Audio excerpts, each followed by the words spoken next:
अस्सलामुअलैकुम दोस्तों, welcome back to my channel. उम्मीद करता हूँ आप सब खैरियत से होंगे। मैं हूँ आपका दोस्त और आपका होस्ट, इस बार फिर आपकी खिदमत में हाजिर हूँ एक नए वीडियो के साथ और एक नए टॉपिक के साथ। तो आज का हमारा टॉपिक है इनडायरेक्ट स्पीच।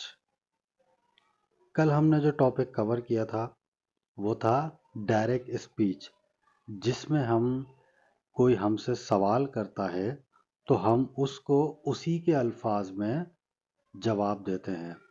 ठीक है, आज हम बात करेंगे इनडायरेक्ट स्पीच की, कि इनडायरेक्ट स्पीच क्या होते हैं और ये टेंस कहाँ इस्तेमाल होते हैं और इनका क्या काम होता है। तो बात करते हैं इनडायरेक्ट स्पीच की, कि इनडायरेक्ट स्पीच वो होते हैं जब हम किसी की बात को अपने वर्ड में रिपीट ना करें और उसमें कोटेशन इस्तेमाल ना करें, उसको हम इनडायरेक्ट स्पीच कहते हैं।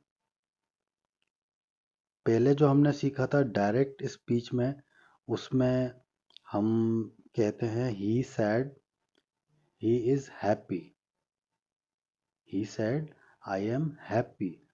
यहाँ पे कोड आ रहा है आई एम हैप्पी में, लेकिन इनडायरेक्ट स्पीच में ना तो कोडिंग आएगी और ना ही हम उसके अल्फाज को रिपीट करेंगे, बल्कि हम उसको आंसर देंगे ही सैड शी इज़ हैप्पी। तो ये डिफरेंस होता है डायरेक्ट और इनडायरेक्ट स्पीच में। अब हम बात करेंगे इसके फॉर्मूले की, इसका क्या फॉर्मूला है, ताकि आप इजीली सेंटेंस को बना सकें और आसानी के साथ बना सकें। देखें दोस्तों, जितने भी टॉपिक्स होते हैं सब में जो मोस्ट इम्पोर्टेंट पार्ट होता है वो फॉर्मूले का पार्ट होता है। क्योंकि जब तक आप फॉर्मूला नहीं समझेंगे या आप ये नहीं समझेंगे कि इसमें क्या क्या इस्तेमाल हो रहा है, आप सेंटेंस नहीं बना सकते। आप वीडियो में देख सकते हैं, सबसे पहले सब्जेक्ट आता है जो काम करता है, उसके बाद रिपोर्टिंग वर्ब है जो मैं आपको पार्ट 1 में लिखवा चुका हूँ, उसके बाद दैट, उसके बाद प्लस सेंटेंस। मिसाल के तौर पे उसने कहा वो खुश है, उसने कहा वो खुश है। तो इसका सेंटेंस हम किस तरह बनाएंगे? उसने कहा ही सैड, उसने कहा ही सैड। वो खुश है ही is happy, he is happy. उसने कहा ही सैड वो खुश है ही इज हैप्पी। ये जो वर्ड है ये है डायरेक्ट स्पीच का। इनडायरेक्ट स्पीच में हम किस तरह इस वर्ड को लिखेंगे वो आप वीडियो में देखें। वीडियो को बिल्कुल भी स्किप नहीं कीजिएगा। मेरी वीडियो का पहली बार आए हैं तो चैनल को सब्सक्राइब कीजिएगा, वीडियो पसंद आए तो लाइक कीजिएगा और शेयर कीजिएगा उन लोगों के साथ जो टाइम की मसरूफियात की वजह से या फिर फाइनेंशियल इश्यूज़ की वजह से इंग्लिश कोर्स नहीं कर सकते। ठीक है, हमारा नेक्स्ट सेंटेंस है इनडायरेक्ट स्पीच का। उसने कहा वो इंग्लिश सीखती है, उसने कहा वो इंग्लिश सीखती है। उसने कहा का सेंटेंस आएगा she said that she was learning English, she said that she was learning English. तो दोस्तों, आपको फॉर्मूले के साथ समझा रहा हूँ स्टेप बाय स्टेप एक्सप्लेनेशन के साथ।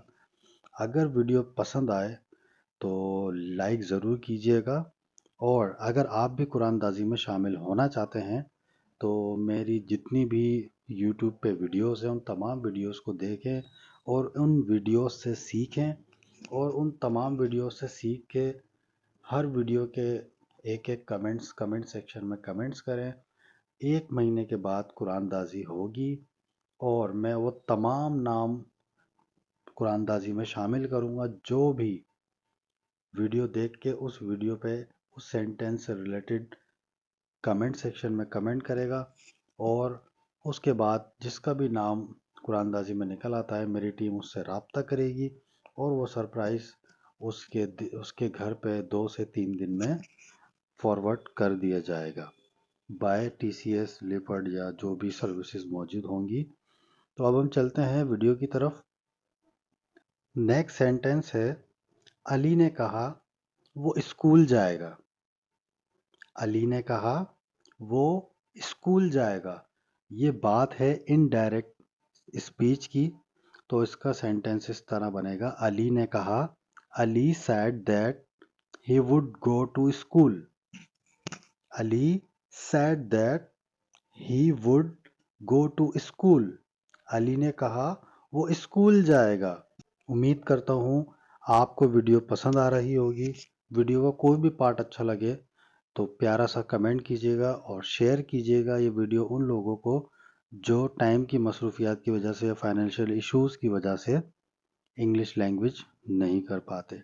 तो हम बात करेंगे डायरेक्ट स्पीच के रूल्स की कि डायरेक्ट स्पीच के क्या रूल्स होते हैं।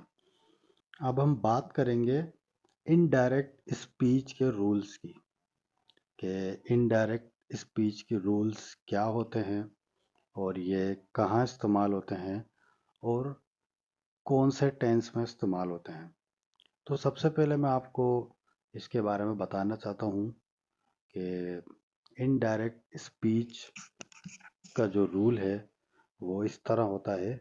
अगर आप जुमले बनाते हैं तो इनडायरेक्ट स्पीच के जुमले पास्ट के बनते हैं। जैसे मिसाल के तौर पर सिंपल पास्ट, ठीक है, और वो काम जो पास्ट से मतलब पास्ट से चल रहा हो, मुसलसल चल रहा हो, यानी कि पास्ट कंटिन्यूस कहते हैं। तो इनडायरेक्ट स्पीच वहाँ इस्तेमाल होता है जहाँ पास्ट या पास्ट से चलता हुआ काम हो, उसको हम इनडायरेक्ट स्पीच के रूल कहते हैं। तो यहाँ तक बात समझ आ गई है। अगर समझ नहीं आई है तो मैंने यहाँ पर उर्दू में भी लिख दिया है, तो आप अपनी अपनी कॉपियों में, डायरी में, रजिस्टर में नोट फरमा लें ताकि कभी आपको कन्फ्यूजन हो तो आप इजीली देखकर अपने कॉन्सेप्ट को समझ लें और इजीली जुमले बना लें। और इसकी प्रैक्टिस लाजमी करें क्योंकि जब तक आप प्रैक्टिस नहीं करेंगे तो जो सीखा हुआ है आप वो भूल जाएंगे। ठीक है, यहाँ तक वीडियो पसंद आए तो चैनल को सब्सक्राइब करें और वीडियो को लाइक करें और जो भी आपने इस वीडियो से सीखा है कमेंट सेक्शन में ज़रूर कमेंट करें ताकि आप भी कुरानदाजी में शामिल हो सकें और एक अच्छा सा सरप्राइज़ हासिल कर सकें। अब हम बात करेंगे एग्जाम्पल की। अगर आप डायरेक्ट स्पीच अल्फाज बनाएंगे तो आप अपने जुमले में विल का इस्तेमाल करेंगे क्योंकि इस जुमले में प्रेजेंट सिंपल की बात हो रही है और प्रेजेंट कंटिन्यूस की बात हो रही है। प्रेजेंट कंटिन्यूस मैं पिछली वीडियोस में आपको पढ़ा चुका हूँ कि वो होते हैं जो काम मुसलसल चल रहा हो, तो उसमें हमेशा विल इस्तेमाल होगा। और हम बात करेंगे इनडायरेक्ट स्पीच की। अगर हम इनडायरेक्ट स्पीच सेंटेंस बनाएंगे तो उसमें पास्ट सिंपल की बात होती है और पास्ट कंटिन्यूस की बात होती है, यानी कि पास्ट का काम अभी तक चल रहा है उसको हम पास्ट कंटिन्यूस कहते हैं और उसके लिए पास्ट सिंपल सेंटेंस यूज़ होते हैं। और इस जुमले को बनाने के लिए वुड का इस्तेमाल होगा। दोनों का डिफरेंट ये होगा, अगर हम डायरेक्ट स्पीच करेंगे तो विल का इस्तेमाल करेंगे और इनडायरेक्ट स्पीच करेंगे तो हम वुड का इस्तेमाल करेंगे। ठीक है, ये दोनों डायरेक्ट स्पीच इनडायरेक्ट स्पीच के रूल हैं।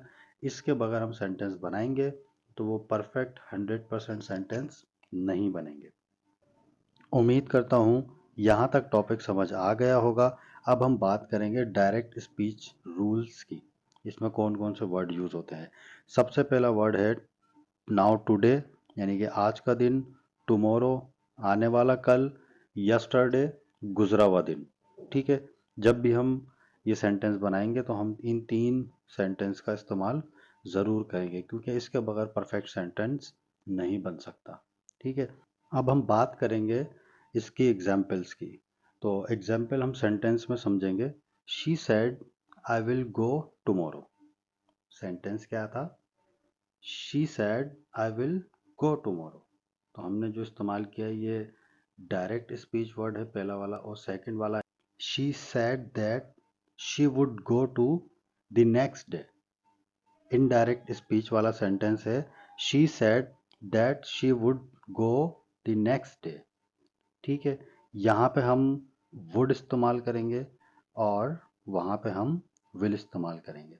ठीक है, अब उम्मीद करता हूँ यहाँ तक टॉपिक समझ आ गया होगा। अगर वीडियो पसंद आए तो लाइक करें और कमेंट करें, शेयर करें, ताकि आप कुरानदाजी में शामिल हो सके। और ऐसी वीडियोस के लिए हमारे चैनल को ज़रूर सब्सक्राइब करें, ताकि आने वाली ऐसी वीडियोस आप तक मौसूल होती रहें। अब हम बात करेंगे इम्पेरेटिव सेंटेंस की। सबसे पहले हम बात करेंगे इसके फॉर्मूले की। तो इसका फॉर्मूला है सब्जेक्ट प्लस टोल्ड या ask plus object plus two plus verb. ठीक है, अब हम बात करेंगे सेंटेंस की, कि सेंटेंस हम किस तरह बनाएंगे। जिस तरह आप वीडियो में देख रहे हैं इसी तरह से इसका सेंटेंस बनेगा। और सेंटेंस हम किस तरह बनाएंगे? He said open the door. Simple सी फॉर्मूले को हम समझते हैं तो उस तरह सिंपल सा हमारा सेंटेंस बन जाएगा, ही सैड ओपन द डोर। अब हम नेक्स्ट सेंटेंस जो बनाएंगे वो होगा इनडायरेक्ट स्पीच का। उसमें हम किस तरह सेंटेंस बनाएंगे? ही told me, he told me open the door. उसने मुझे दरवाज़ा खोलने को कहा। तो ये हमारा इस तरह सेंटेंस बनेगा। सेंटेंस बनाने के लिए हमने पहले फॉर्मूले को समझना है। अगर आप फॉर्मूला समझ जाते हैं तो उसके बाद आप इजीली सेंटेंस बना सकते हैं। अब हम बात करेंगे नेगेटिव इम्पेरेटिव सेंटेंस की। सबसे पहले हम नेगेटिव इम्पेरेटिव सेंटेंस के फॉर्मूले को समझेंगे, उसके बाद हम इजीली सेंटेंस बना सकेंगे। तो इसका सिंपल सा फॉर्मूला है सब्जेक्ट प्लस टोल्ड। सब्जेक्ट काम करने वाला, टोल्ड यानी कि कहा। Subject plus told plus do not plus object. Simple सा फॉर्मूला है, मैंने अपनी यूट्यूब की पहली या दूसरी वीडियो पे बताया था, उसमें आप जाके देख सकते हैं। और अगर आप 30 दिन में इंग्लिश सीखना चाहते हैं तो मैंने अपनी चैनल पे प्ले लिस्ट बना दी है। तमाम वीडियोस वहाँ पे अवेलेबल हैं, आप वहाँ जाके देख सकते हैं और इजीली इंग्लिश लैंग्वेज सीख सकते हैं 30 दिन में। ठीक है, अब सेंटेंस किस तरह बनेगा? He said do not run. He said do not run. अब सेकंड सेंटेंस हम बनाएंगे इनडायरेक्ट स्पीच का, तो वो इस तरह बनेगा, he told me not to run. आज का हमारा पार्ट 2 कंप्लीट हो चुका है। मज़ीद ऐसी वीडियोस के लिए मेरे चैनल को सब्सक्राइब करें और लाइक करें, शेयर करें।